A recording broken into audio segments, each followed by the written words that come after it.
أعوذ بالله من الشيطان الرجيم. بسم الله الرحمن الرحيم.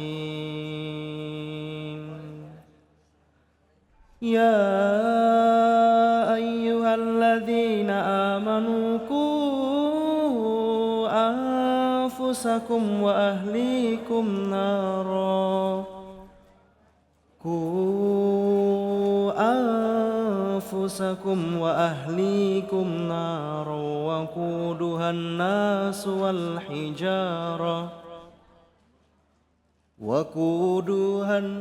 وقودها الناس والحجارة عليها ملائكة غلاظ شداد لا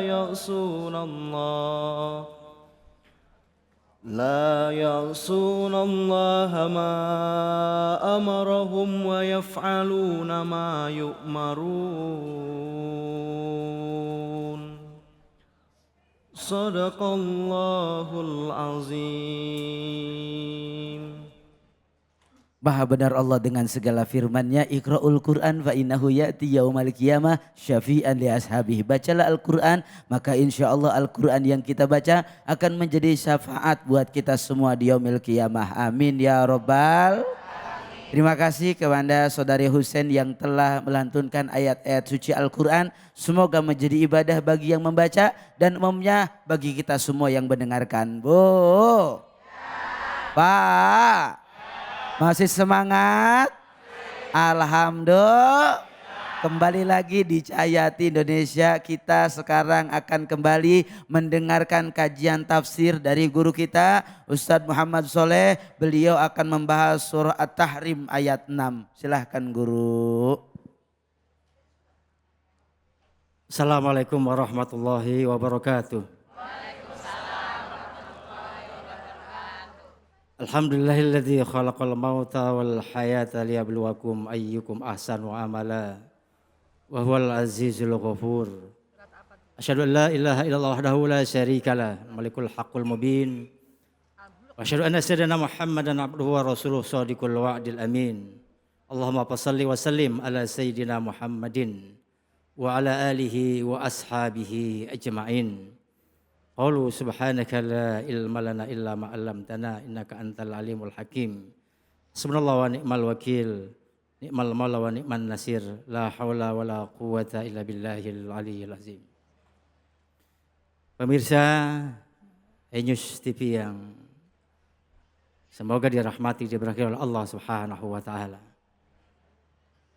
Kajian segmen yang ketiga pada siang menjelang sore yaitu surah At-Tahrim ayat yang ke-6. Bismillahirrahmanirrahim. Ya ayyuhalladzina amanu qu anfusakum wa ahlikum nar. Wahai orang-orang yang beriman, jagalah dirimu dan keluargamu dari api neraka. Pemirsa jamaah yang budiman, dalam surah At-Tahrim ada 12 ayat. Dan dari 12 ayat, poros ayat surah At-Tahrim adalah ayat yang ke-6. Asbabun nuzul dari ayat yang ke-6 ini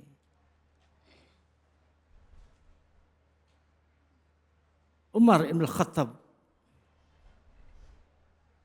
bertanya kepada baginda Rasulullah sallallahu alaihi wasallam, "Ya Rasulullah, kami sudah menjaga diri kami. Lalu bagaimana kami menjaga mereka?" Artinya keluarga. Nabi kita Muhammad sallallahu alaihi wasallam bersabda,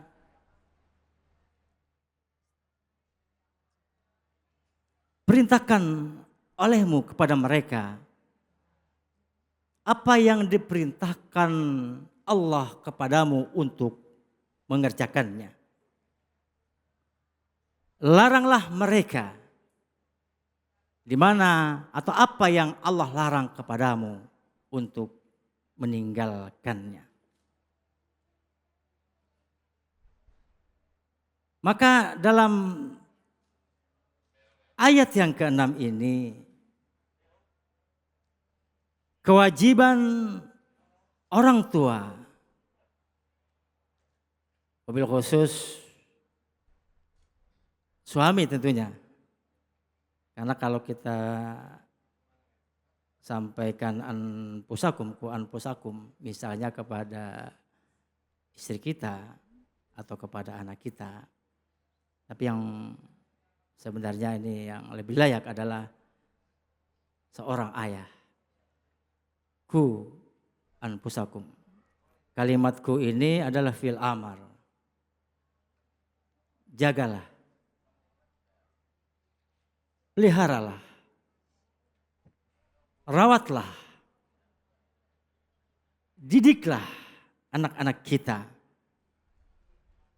dengan ilmu Allah Subhanahu wa taala, dengan firman-firmannya.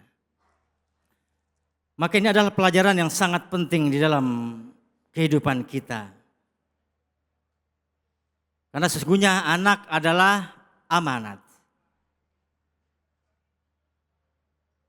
Jika lahir anak dalam keadaan fitrah. Kullu mauludin yuladu alal fitrah. Setiap bayi yang dilahirkan dalam keadaan fitrah. Apa itu fitrah? Itu orang yang mengesahkan Allah. Maka tugas kita sebagai orang tua. Karena ada dua dimensi dalam ayat ini. Yang pertama adalah dimensi ilahiyah, ketuhanan. Dan juga dimensi insaniah, kemanusiaan. Bukankah kita pernah berkomunikasi kepada Allah? Alastu birabbikum. Qalu bala syahidna. Bukankah kami ini Tuhan kalian? Bukankah aku ini Tuhan kalian? Semua kita menjawab. Qalu bala syahidna. Ya, kami bersaksi bahwa Engkau adalah Tuhan kami. Saat anak lahir dalam keadaan mengesahkan Allah Subhanahu wa taala, maka dalam dimensi tauhid ini prioritas utama adalah bagaimana anak kita mengenal Allah Subhanahu wa taala. Fa'lam annahu la ilaha illallah. Ini adalah dimensi ilahiyah yang harus kita tanamkan pada anak-anak kita. Sebelum anak mengenal yang lain, kenalkan anak-anak kita kepada Allah Subhanahu wa taala. Dimensi yang kedua adalah dimensi kemanusiaan. Budi pekerti yang agung. Pemirsa yang budiman, keteladanan penting di dalam mendidik anak. Nak, jangan merokok. Ayahnya. Nak, jangan main handphone. Ibunya. Bu, saya tanya, 24 jam lebih banyak mana ibu membuka handphone daripada membuka Al-Quran? Jujur? Bang, Jujur.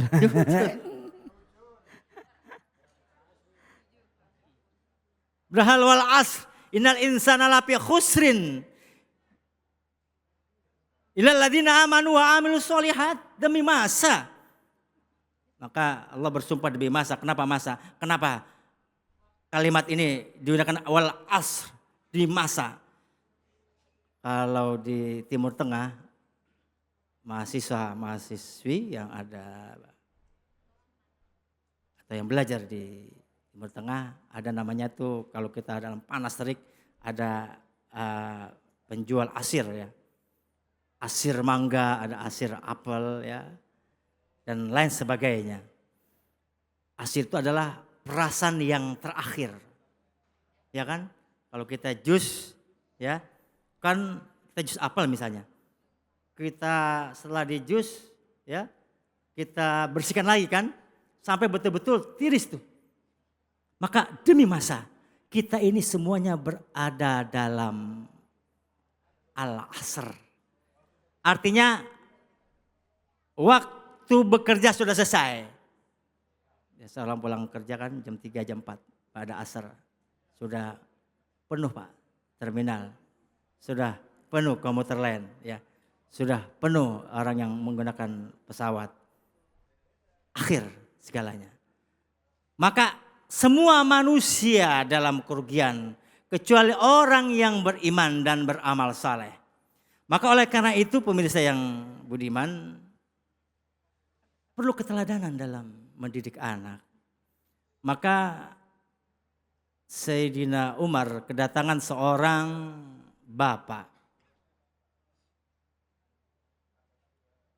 Bercerita, ayahnya, wahai Amirul Mukminin, ada apa? Anak saya kenapa? Akhlaknya buruk. Tidak terpuji. Kata Sayyidina Umar, panggil anakmu. Hadapkan ke saya. Untuk klarifikasi.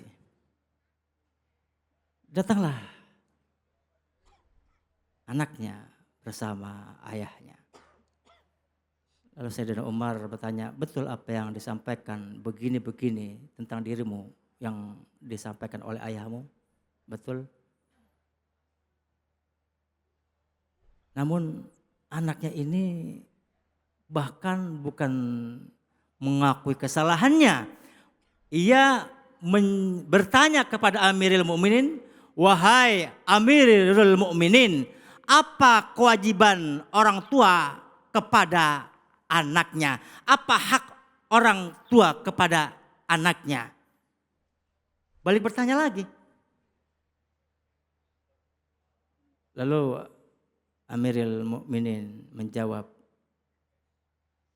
kewajiban orang tua kepada anaknya mencarikan calon ibunya wanita yang baik, memberikan nama yang baik, mengajarkan Al-Quran. Lalu anaknya berkata, wahai Amirul Mukminin, ketiga apa yang kau sampaikan itu tidak pernah dilakukan terhadap ayah saya. Kaget Pak Amirul Mukminin.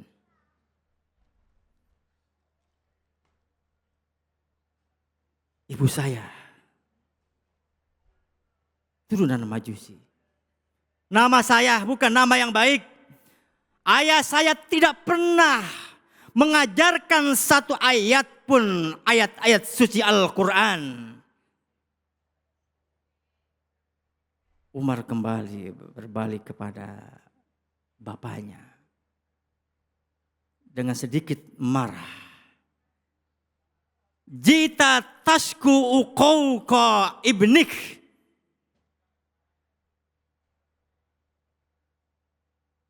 Engkau datang mengadu tentang kedurhakaan anakmu. Sesungguhnya sebelum anakmu durhaka kepada engkau, engkaulah yang menyebabkan anakmu durhaka kepada engkau. Pemirsa yang budiman, keteladanan sangat penting di dalam mendidik anak. Jagalah anak-anak kita. Masya Allah, terima kasih diri Guru. kita dari api neraka. Saya lanjut Dan bertanya Guru. silakan. Satu pertanyaan aja Guru. Bagaimana dalam menghadapi sekarang kadang-kadang orang tua itu suka ada batas untuk ngingetin anak. Apakah kita sebagai orang tua ini ada batas untuk ngingetin anak? Ada seorang bertanya kepada seorang guru di Timur Tengah. Ada seorang bertanya kepada seorang guru di Timur Tengah. Yang anaknya sangat sulit untuk dibangunkan untuk melaksanakan sholat. Wabil khusus sholat subuh. Lalu guru itu berkata, apa yang engkau lakukan ketika rumahmu terjadi kebakaran? Tentu saya akan bangunkan semua keluarga yang ada di rumah. Jika ia masih belum bangun, saya akan bangunkan lagi. Jika tidak bangun, saya akan berusaha semaksimal mungkin untuk menyelamatkan anak dan keluarga saya dari api neraka. Masya Allah. Lalu di api dunia saja kau menyelamatkan. Bagaimana dengan api neraka? Terima kasih guru, luar biasa, subhanallah. Ini menjadi nasihat buat kita semua agar tentu kita bisa menjaga anak-anak kita. Bukan hanya dia selamat di dunia, tapi mudah-mudahan selamat di akhirat. Amin ya robbal. Terima kasih guru atas pemaparannya. Kita akan lanjut setelah ini mendengarkan tausiah dari guru kita. Namun jangan kemana-mana, tetap di Cahaya Hati Indonesia.